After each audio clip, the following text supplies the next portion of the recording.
And I gotta tell you, when you need something and you want it badly, you have no idea how hard you work. And I think this is probably someday you should talk about it, because I think we doctors or people that come from a place of significant deprivation of everything, food, clothing, money, etc., you become almost never satisfied, no matter how much money you make, how much food is around. It doesn't matter. It becomes an addiction. There are times in our lives that change the way we see the world. Navigating these challenges can take insight, trusted confidants, or even a coach. Let's explore those moments. In this companion podcast to RX for Success, we will discover ways to learn and write our own success stories together. I'm Dr. Dale Waxman, a physician coach with MD Coaches, and this is Life-Changing Moments.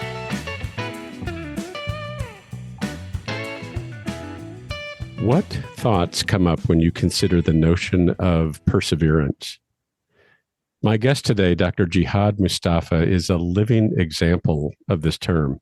Through a series of several obstacles, surviving a civil war, immigrating to the U.S., supporting his family back home on minimum wage while also attending college, medical school, and residency with dyslexia, and all in a language that he learned along the way. His story of persistence and determination is inspirational. We're going to focus on one part of his journey today, but I encourage you to listen to the whole narrative. You can do so by listening to RX for Success podcast number 67. It is truly remarkable. Jihad, welcome to Life-Changing Moments. Thank you, Dale. Thank you for having me. Yeah, and I know that I know you're in Grand Rapids, Michigan. Is that right? Unfortunately, yes, I am in Grand Rapids, Michigan. Well, and right now, I know this is going to get produced a little bit later, but there's a cold snap going on this week, right? Yes, starting tonight. I want to bring us back, and the listeners, many of whom will not have heard the original story in RX for Success. The focus here on this show is to kind of bring us up to these inflection points in our lives where we have a branch and we have a decision, or sometimes the decision's made for us. And you've had several of those, but one very significant one, the branch point of going to medical school or going in another direction that you had wished for. And I wonder if you could briefly kind of take us chronologically up to that point, starting with your, where you were in Lebanon and your immigration story. Sure, Dale. At one point when I was in Lebanon, my brother and I were separated from our parents. And so there was no means for us or ways to be in contact with them. At the time, I had finished high school, my brother's finished high school, and we were within the zone where Israel has occupied Lebanon. And we basically, if we stayed, we're going to die because people were dying everywhere. So I was always the one that took chances in things. So I talked my older brother, 18 months older than me, to go with me to the place where the Israeli army sits. And he thought, no, man, we can't go in there. If you see us walking in, they'll kill us. So we're going to die anyway. We don't have money. We don't have anything to do here. We don't have food. And we can get shot anytime. So I talked him into it. So we went up, and I was scrawny little thing back then. I mean, I weighed 142 pounds at the time. So I was 6'1" or 6'2", something like that. I was 15, 16. We walked in, and I was wearing a flip-flop. He didn't have shoes on. And we walked in, and of course, like we expected, a lot of guys came toward us. What do you want? What are you doing? I frankly just said, I want to go to the embassy, American embassy in Israel, and I want to go to America. Can you help me? And literally, like, the guys, just all of them with their weapons toward us, like in our face, looking at me like, what is wrong with you? Finally, a few guys came with regular clothes from behind them. And one guy, his name is Abu Yusuf. I never forget that name. And hopefully he listens to this if he's still around. So he works for the Mossad, I think. No, I think that's what he did. His name, he came over and spoke in Arabic and spoke in French. It was pretty cool. And he said, hello, I'm Abu Yusuf. What's your name? I said, I'm Jihad. I was like, wow, what a name. What are you doing here? I said, well, I'm Jihad. This is my brother Nabil. And our parents, we don't know where they are. We don't have any money. We finished school. We think we have papers in the embassy in Israel, in Tel Aviv. And can you help us get there? And he said, what makes you think I want to help you? I said, I don't know. That's why we're coming to ask you. He said, okay, come on in. And but before you come in, they have to search you right here. So they took off most of our clothes, cups of underwear, checked everything's fine, put our clothes back on, went in. And within like half an hour talking to Abu Yusuf, he's like, well, can you have everything ready within like a day or two? I said, what, everything? It's like, whatever you're going to take with you to the embassy. So we don't have anything. We don't have any money either. It's like, well, how are you going to go to get your tickets, etc.? So I said, how much do you think we need to do this? He said, well, based on my understanding for tickets, probably you need about a couple $1,000. If you can do that and bring it here, I'll let you go to the embassy. So I went back with my brother and walking down the hill. He's like, I told you this is not going to work. I said, no, it's going to work. We're going to go to every door in the village and tell people that they owe my parents money to pay us, or if they don't owe my parents money, to loan us money so we can leave. He's like, no, we can't do that. I said, well, I'm starting with this door. So actually, literally, I knocked on every door, said who I am. Can you help us? This is the situation. We can go to America. And some will give us $20, some will give us $10. But literally within the end of the day, I've raised about maybe like $1,200. Second day, I raised another $800. So we got 2,000. Came back to Abu Yusuf, this time by myself, because my brother is like scared. And I told Abu Yusuf, I have the money. And can we go tomorrow or today? He's like, well, it's time. It's now. I don't. So it was, I think, Tuesday then. And he said, if you can go get your stuff and everything else within an hour, I'll take you today. I said, okay, I'll be back in an hour. I ran down, got my brother. We didn't have that much clothes, 2 pants each, 2 shirts each, and 1 shoes. And we have a passport, and went back to Abu Yusuf within literally about 35 minutes. And I came back. And he's like, okay, good. Go and stand in that corner over there, and I'll come and get you when you're ready. He came and got us. He took us to a long ride. We got to a checkpoint between Israel and Lebanon. Now we're up in the mountain. And he said, from this car here, you sit in the back. Some guy was driving a truck with food in it. Sit in the back of the truck. This guy will drive to all Tel Aviv, and he'll drop you by the embassy. And you don't have to pay him anything. But we went through a lot of, check all the clothing, etc. Well, the guy took us straight to the embassy, actually, and dropped us off. And it wasn't even 4 o'clock yet. We got to the embassy. I jumped out. We thanked the guy. We offered money. He said no. We went into the embassy, showed our passport, and I said, we're here to get visa to go to America. And almost like people would look at me like I'm joking, or I'm not serious, or just something like this. All it is I was just thinking only one way. I need to get out of here. I need to start my life. And if I stay here, I'm not going to go anywhere. So I went to the embassy with all the confidence in the world that I'm going to get a visa. And actually, I got the visa the same day. I had to get a physical exam. The doctor said, well, you're malnourished. You need to eat something. That's the only thing he wrote. Chest x-rays, etc. We got everything we need. It's almost unreal, actually. So we got the visa, walked out. After the doctor gave us a report, I told my brother, well, let's go buy a ticket. So we went and we found a place. Somebody helped us, to get the place, bought a ticket. And we did mine first, because in our culture, your older brother tells you what to do. So he told me, get your ticket first, got it. And went to get his ticket, we didn't have enough money. So we only have enough money for my ticket. Of course, I have to offer back and forth. And it's like, okay, I'm going. And then we never stayed in a hotel before. We don't know what hotels is. So the hotel room was going to be a certain amount of money, food, certain amount of money, etc. By the time we finished doing all the calculations, we had $80 left that I will take with me to America. That includes my brother taking a ride back to the village. Basically, we spent the night in a hotel, and the second day in the morning, just got up excited. Actually, I was very excited and happy. I mean, this is really what I want to do. We went to the airport. My brother just left from a point where they told him he can't go any further. And I went inside, never looked back, actually. Just went inside, got through the immigration part, and got onto the plane. Never been on a plane before. I sat, and the plane took off, landed somewhere else, changed planes. Next thing I know, I landed in New York. Literally, I was so excited the whole time I didn't sleep, just excited. And when I landed, there's no one was expecting me to come. And I found my way.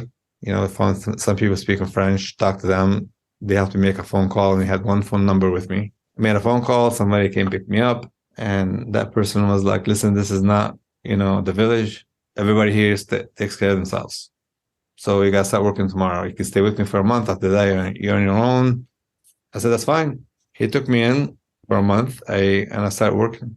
In the meantime, I decided to work and save some money if I could. So I learned how to sell umbrellas on the street and flowers on Broadway and 20th. That was my corner. And let me tell you, man, first day selling 2 boxes of umbrellas before it was raining. It wasn't raining. I sold them both before 10:30 in the morning. And I figured, this is cool. I know how to do this game. So the guy that I worked with, or 4 actually, who was letting me stay with him, takes more than half the profit. I take the rest. And he wanted to say, "Okay, you sold 2 boxes, go home." I said, "No, can you give me 2 more?" And basically 2 more. And within a month, basically I had my own business. I had moved actually within 2 weeks, moved out, got my own place, took care of myself. And I started to literally run a business. And actually the rest of the history, because I started saving money, taking classes in English at night. Within 3 months after that, my brother came. In the meantime, I was saving money because I had to get a place for us to stay, for me and him. And I gotta tell you, when you need something and you want it badly, you have no idea how hard you work. And I think this is probably someday you should talk about it, because I think we doctors or people that come from a place of significant deprivation of everything, food, clothing, money, etc., you become almost never satisfied, no matter how much money you make, how much food is around. It doesn't matter. It becomes an addiction.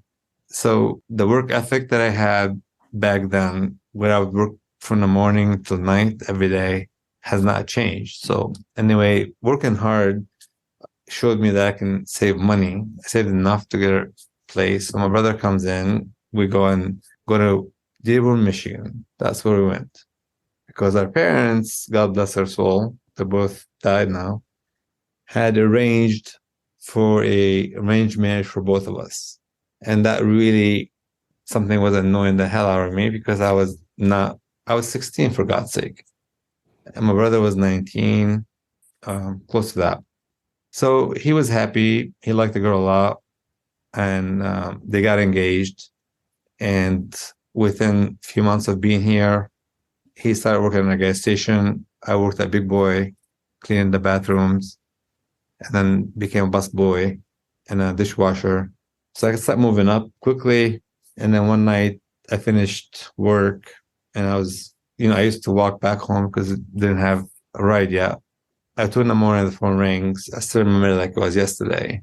And some man is crying, with the owner of the gas station, basically.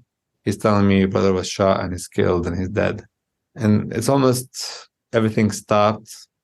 Basically, like those moments, like you stop hearing things, just your brother died. And I'm not sure where I think I just put the phone down and just sat on the floor, just thinking about what I just heard. And after that, I called him back and was like, "Did you say my brother died?" And he said, "Yes." Mm-hmm. And "I'm coming to your house." He came, and your brother's dead, and he's got people with him, and they're trying to talk to me. I'm not actually didn't cry, just trying to understand what they're telling me. So I said, where's my brother right now? They told me he's at a place called DMC, that's the trauma center. And okay. So, well, we have to bury him. We're Muslims. We have to bury him quickly. So how do I do that? Imagine how my 16-year-old brain thinking. Yeah. My brother, I just lost my brother. I know I'm hurting inside a lot. And I know my father and my mother haven't found out yet, but the first thing they're going to want me to do is arrange for him to be buried. So I started to asking elderly people in the area, So everybody was very helpful. I never actually went to see him in the hospital. Never went to. I'm not sure why, to be honest with you. It's just almost like a defense mechanism, I always felt just had to take care of things that needed to take care of, And I did the right thing. Within 24 hours, I made arrangements for him to be transferred to Lebanon, and had to find somebody to travel with him because I could not get back there because the situation not in my favor. So in a way, I sent my brother to Lebanon, and that was the hardest thing, is to call my parents, tell my brother get killed, and he's dead, and they never got over it. To be honest with you, they never did. Yeah. So anyway, he was sent there. They received him, buried him, and life became really dark.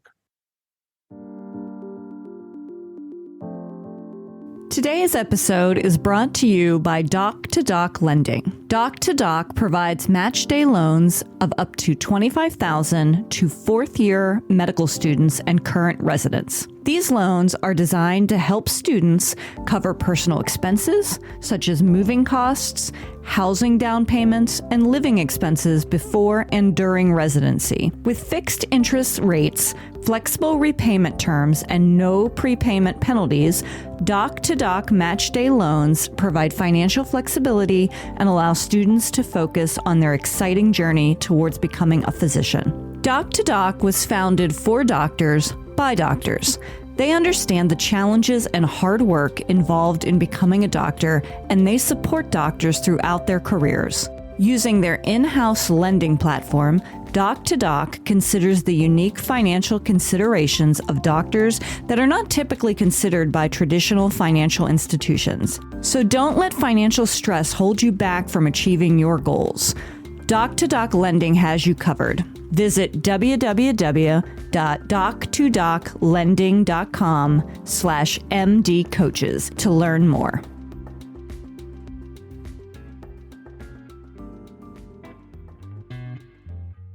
Hi, I'm Rhonda Crow, founder and CEO for MD Coaches. Here on RX for Success, we interview a lot of great medical professionals on how they grew their careers, how they overcame challenges, and how they handle day-to-day work. I really hope you're getting a lot of great information. But if you're looking for an answer to a specific problem, management or administration challenge, or if you're feeling just a bit burnt out, like maybe you chose the wrong career, well, then there's a faster way to get the help you need. No, it's not counseling, it's coaching. RX for Success is produced by MD Coaches, a team of physicians who have been where you are. I know you're used to going it alone, but you don't have to. Get the support you need today. Visit us at mymdcoaches.com to schedule your complimentary consultation. Again, that's mymdcoaches.com, because you're not in this alone. We'll get back to our interview in just a moment, but right now I want to tell you a little bit about Physician Outlook. If you haven't discovered this remarkable magazine, please do so very soon. It was created by physicians, for physicians, to showcase the intersection between clinical and non-clinical interests. Whether it's writing, painting, cooking, politics, and dozens of other topics, Physician Outlook gives a physician perspective. It's available online and in print. It's really unique among physician lifestyle magazines. And like the Prescription for Success podcast, Physician Outlook amplifies the voice of any physician who has something to say. It also engages patients who still believe in physician-led, team-based care. And Prescription for Success listeners can get 3 months free when you enter our promo code RX for Success and select the monthly option at checkout. That's a really great deal on this stunning publication. And now let's get back to today's interview. Just in listening to you with that story, and I know that what this is leading us to is a section from the RX for Success podcast that I'll play in a moment. But you were saying this is a long time ago, and you said it's still like it was yesterday, and how very difficult this is, and that's a very significant moment in your life that really shifted things. Before we play the segment, I just was curious. You were in school at that point, I think, like a community college, and your idea was what? You were going to be heading for what direction? Gosh, man, I was so excited. I couldn't wait till every morning to go to school. I was studying physics because I always wanted to be a physicist or a mathematician, but physics was more. I mean, I say physics today, and I feel alive. Just saying the word. So I started to study physics in the cheapest school I can find. It's called Wayne County Community College. That was the cheapest one. It was $20 a credit. And my brother was going to pre-med. And we had enough money to do a semester each for 12 credits. So basically, I'm excited and happy because I'm doing what I'm doing. And he was excited and happy doing what he's doing. Yeah. So that gets us to this point and this branch point. So what I'd like to do now is play a segment from the previous podcast so that we can hear what kind of happened next. So a few weeks after that moment, you get a call from your parents. I got the famous call from my father, which was really heart-wrenching because my entire life is gone now. I can't be what I want. And then he confirmed it more. So in our culture, my father called with my mother and they asked me to fulfill my brother's dream. And that is to become a doctor. He was going to be a doctor. I wanted to be a physicist. That was my dream, is to become a nuclear physicist or mathematician, one of the two. So that was my passion. That was really sad phone call for me because I did not like the subjects and being a doctor, maybe because of what I saw back home, really. I was I kind of want to take a different direction in life. Then I changed careers.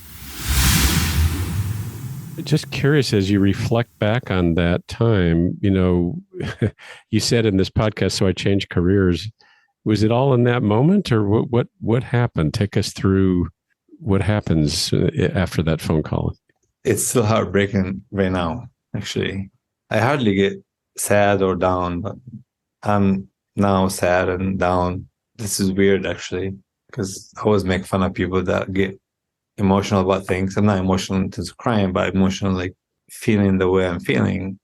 I don't know why, it's just kind of, you lose your brother and you try and deal with that as tough, Your parents say, we want you to do something for him and fulfill his dream.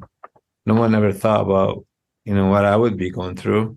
And to be honest, I feel like somebody just snapped the life out of me and said, you need to go walk through this field of, I don't know what to call it, pokey things, and make sure you don't poke your feet, I hated every subject that I have to do. Mm-hmm. And it's a landmine that I have to navigate to get through. And I think the reason I was doing well from a young age, very young age, in physics and math, maybe because I was dyslexic and I never knew that. We don't know that in our culture. We don't study these things.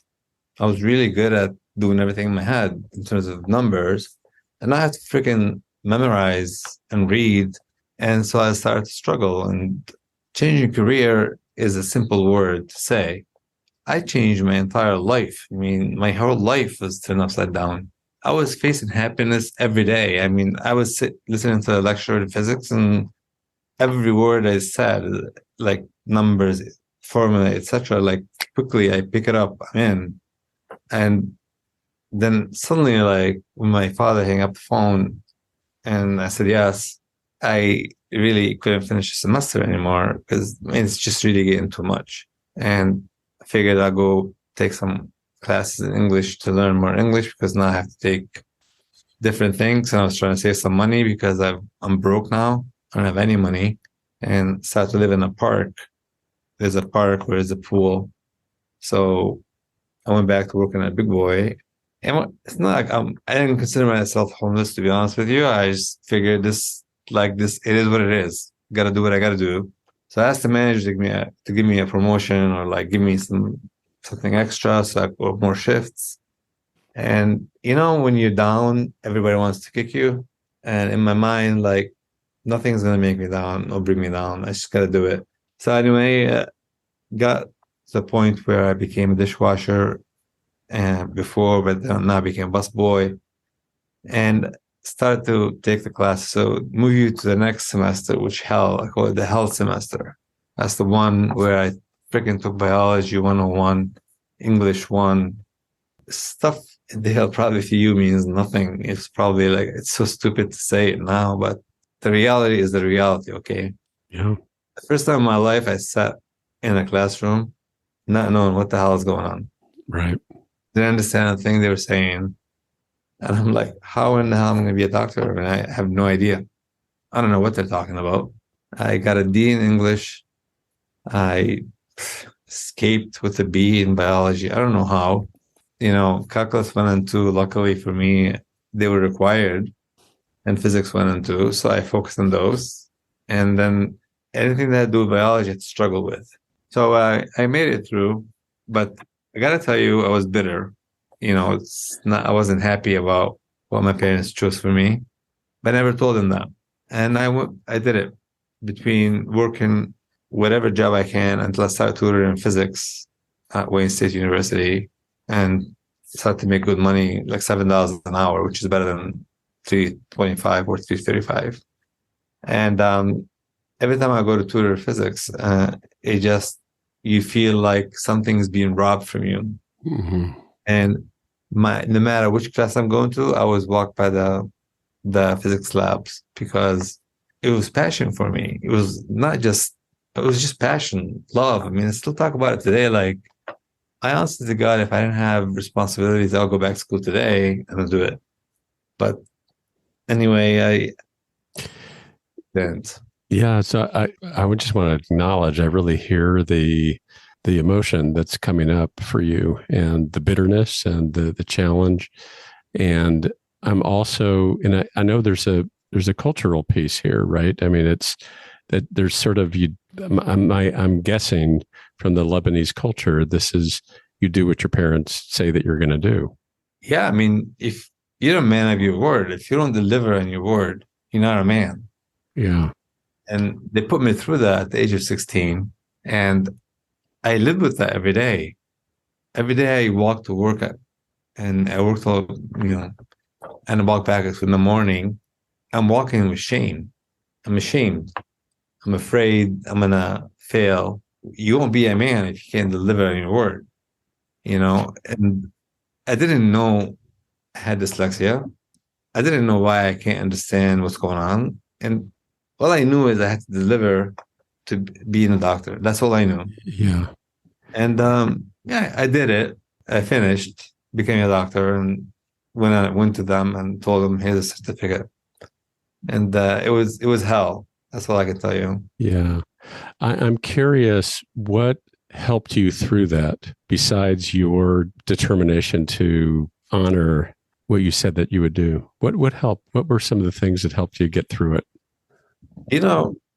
I honestly don't want anyone to feel bad for me. I just want people to see what I'm going to say as like fuel for life, basically. If you think about working at Big Boy and cleaning freaking toilets, that was in the back of my mind that I want to do this for the rest of my life.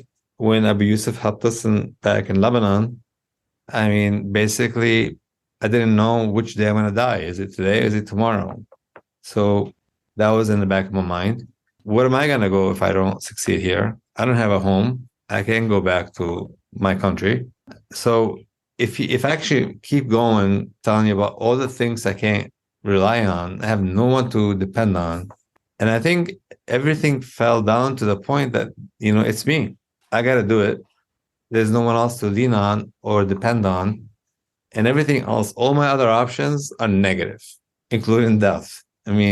So what kept me going is basically the fact that there is no other options. My only alternative is success here. Failure is not an option for me. And if I fail, not only do I lose the respect of my parents, which really would kill me, but what else would I go? I don't have no other place to go. So I worked. People would work 8 hours a day on their classes. I would have to work 12 hours a day in my classes. And what kept pushing me through is the fact, it's for my brother. It is definitely an honor to do this for him. And, of course, I love my brother, and you can't forget losing your best friend and your brother. It's hard. Even today, you talk about it, it's hard. So my love for him and my determination to deliver what he was going to do, because he was really, really happy about it, that was a big drive. My father was a huge drive, and my mother.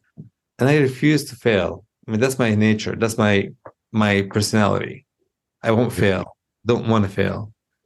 And I told you the rest of it is, if I did fail, really don't have any good thing, any good outcome that can come out of it.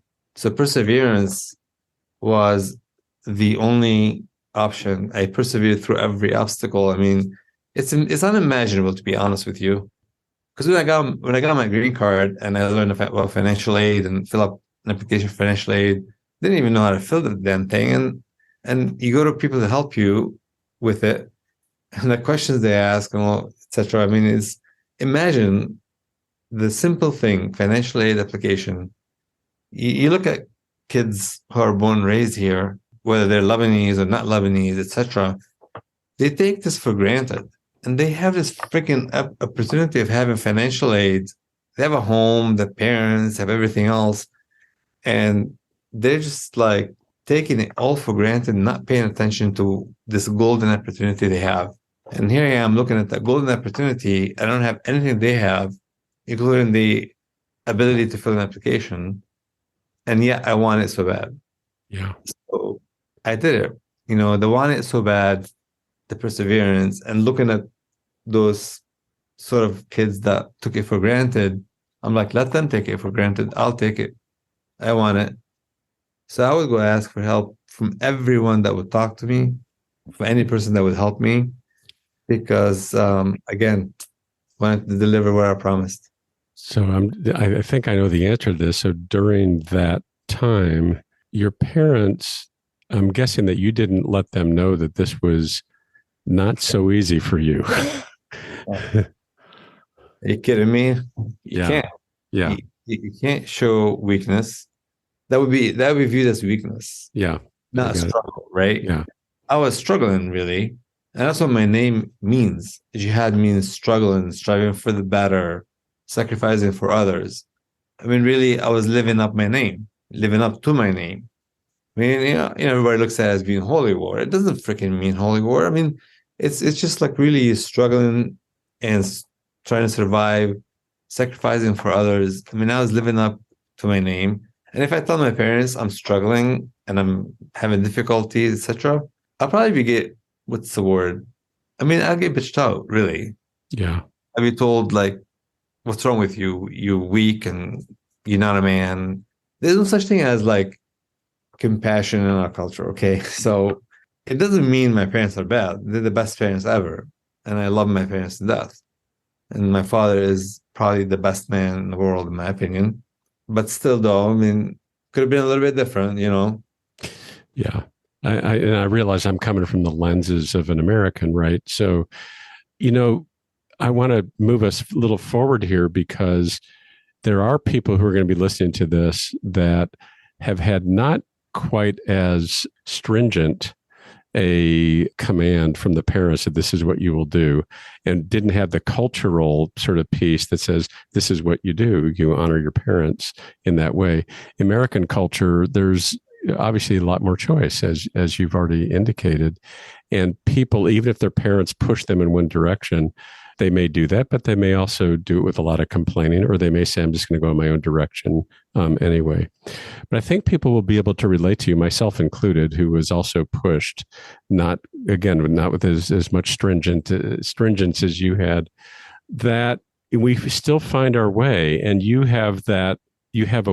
also say that within medicine, you found your way to create something that fit for you. Just say a little bit more about that. Yeah. As the bitterness continued to grow, I took physiology, and I was following basically the curriculum, right, for pre-med, etc. And I took the class physiology, and I think the light bulb went on then. God, I can really apply physics and math to medicine based on what I learned in physiology and biochemistry. And so things started to click in more. And when I saw that, I started to focus more on the things that could be positive. What can I use here to make this awful decisions that my parents made for me a great outcome or great option or opportunity for the future? Literally, my life changed completely when I changed my attitude. So I was struggling initially because I didn't understand and comprehend what I'm dealing with, because the classes were hard for me. Also, my attitude was negative, and I couldn't share that with my parents. When they asked me, how are things going? And we're hoping that you're doing a good job for your brother, I would say, it's going great. I'm doing great. Of course, yeah. Great job for my brother. But, I was really a good convincing liar to them that I'm doing great, because I have to always say that. If I don't say that, then I create chaos back home. But then when I took physiology and realized how much potential there is for me in this, if I do things right, actually, I might be successful. And I did. Actually, I started working in a chemistry lab, making money that way, and started to see the value in physics and math and medicine, etc. So I started to become much, much more excited now, and applying what I know between physics, math, and medicine and classes, taking the MCAT, going to med school. Even in med school, I excelled in med school in certain subjects that are difficult for everyone else, but they were so easy for me, because really I learned how to apply what I know in a way, like if your brain is built to be a mathematician brain or a physics brain, it's an analog. Everything is an analog or algorithm. That's how it is, right? Right. And darn it, man, it's finally, like, I just, from that day of taking a physiology class, I decided I can conquer the world now. I can do so much. Wow. And never stopped. I feel like a whole explosion of ideas came on, and I wanted to achieve all of them, including inventions. And every time I heard of a disease or something in med school, and then in residency and in fellowship, and every step I made further, I realized how much more I can do. And this is where the innovations came along. So once my attitude changed, Dale, when I was taking physiology, and became very positive, because negative attitude, you can get through it, you can go through something, but actually it's a lot easier to get through things with a positive attitude. So sure. And that's really where I combined my brother's dream, my father's demand, and my passion all together. Yeah. To create the new me, who I am today. It's a beautiful way to kind of pull all of that together, going from really a painful and deep, deep pain, the loss, and then sort of now I have to go on this other trajectory. And then, this concept of changing your attitude. As I was listening to that, there was a change in attitude, but it was spurred on by this opening when you're studying this, going, hey, this sort of fits the way that I think. So it's not like all the other classes. So maybe there is something here for me as well. And that enabled you to sort of open yourself up to maybe there's some other things in here as well that are going to be more the way that my brain is designed as well. Absolutely, it did. And as it did, I was very quick to learn what are the subject or the topics or the specialties that actually fits my brain. That at this point, I still didn't know I had dyslexia, by the way. Wow. Yes. I knew I was struggling to pass the English proficiency exam. I couldn't pass it for the life of me. Kept failing the damn thing and not knowing why. So I would do well in number subjects and I do well in, English subjects or wording subjects. It took a while, but I ended up having to even go to a foreign med school because I couldn't pass the English proficiency exam. I mean, it took me 5 tries. And I'm not ashamed to say that, I'm actually proud of myself because I've decided to memorize the damn thing. And I did. I memorized it. And it's not cheating. It's really, I decided that I can't read fast enough and write fast enough. So I memorized, Wow. topics, different topics. So whatever question they had, I had it memorized and I wrote it down. And I passed it so good. I got good grades on it too. So I learned to do these things. So I learned to memorize things that I cannot comprehend if I read. Everything else was easy because analog, Right. just analog. And once I passed it, came back to the US, started rotating in the United States, different hospitals, different places. Man, I started to see the bright light at the end of the tunnel. Not just the light, the bright light. Bright light. And I couldn't wait to get there. It's almost like, you finish your med school and then you do your residency. And in residency, you have to work hard to get into a fellowship. And I knew what I needed to do, right? So I chose a research that has a lot of numbers in it. So statistics and etc. And then that helped me get into a fellowship in my second year in my residency, which was really hard back then, for a guy like me, who's a foreign grad actually at this point. But still, I got into a fellowship, which made life easier. And I was moonlighting, by the way, because I started to support my parents then. They needed money. So I think I want to say 20, I think, at that age, probably 20 or so, when they asked me for money for the first time. And so I used to get student loans by then, financial aid first, then student loans. So I would send them money for my student loans. And my way of life was very simple. I just had enough money to just survive, basically. That's the money I sent it to them. But then, for some reason, keeping the positive aspect of what I have going was very critical for me. It changed me completely. I don't want to think about all the negative things that I have to deal with. When am I next month is money for my parents. How can I come up with that? I learned how to do something called compartmentalization. Now I say it now, but back then I didn't know what it was.